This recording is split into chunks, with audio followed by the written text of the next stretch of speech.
Mayor Karachi Murtaza Wahab ने कहा है कि नाता खान पुल को 50 साल हो गए हैं, उसकी हालात सबको नज़र आ रही है और इसकी मुतबादिल सड़क पर काम किया जा रहा है।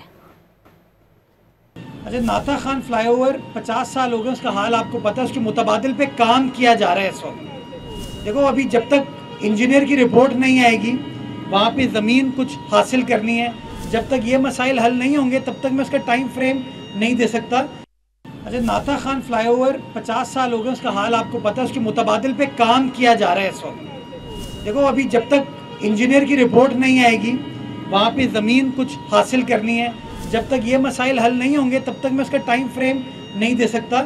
अच्छा, नाता खान फ्लाईओवर 50 साल हो गए, उसका हाल आपको पता है, उसके मुतबादिल पे काम किया जा रहा है इस वक्त। देखो, अभी जब तक इंजीनियर की रिपोर्ट नहीं आएगी, वहाँ पे ज़मीन कुछ हासिल करनी है, जब तक ये मसाइल हल नहीं होंगे तब तक मैं उसका टाइम फ्रेम नहीं दे सकता।